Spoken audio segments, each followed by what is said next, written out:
Je vais choquer quelqu'un encore. Je vais dire ceci, papa. Vous savez que Dieu, il y a des choses que Dieu nous dépasse. Il y a encore une chose que nous on dépasse Dieu. C'est ça la définition du mot avec Dieu nous.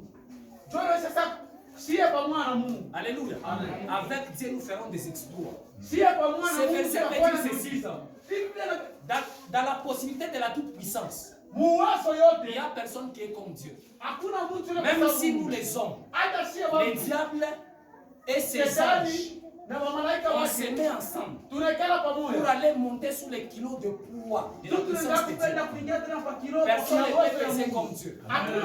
Mais une chose est vraie, Dieu ne se manifeste pas si l'homme est absent. Est-ce que je parle à quelqu'un? Je disais Dieu, il ne peut pas se manifester si l'homme est absent. Dans cette histoire d'alliance, Dieu a juste besoin d'une personne. Oh, j'ai besoin de dire à quelqu'un, dans cette situation d'alliance, Dieu a seulement besoin d'une personne. Et cette personne que Dieu cherche ce matin, c'est toi. Cette personne que Dieu a besoin.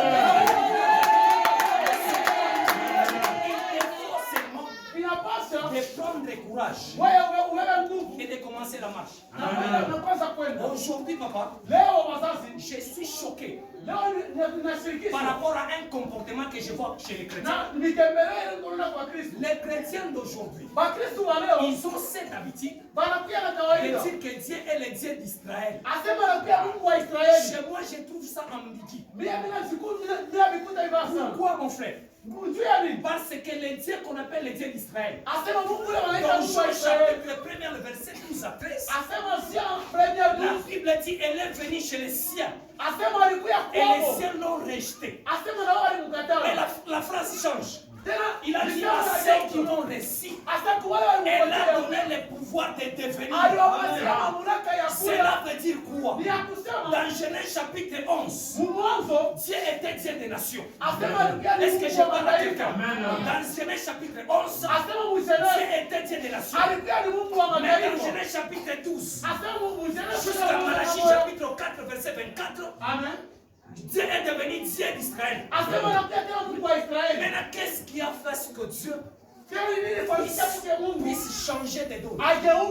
Parce que Dieu a constaté que les nations ne lui donnaient pas la place qu'il faut. J'ai besoin de dire un secret à quelqu'un. Vous savez que la première pas vers la grandeur, ça commence par se découvrir. Qui tu es? Qui es-tu? Est-ce que tu passes une question récemment?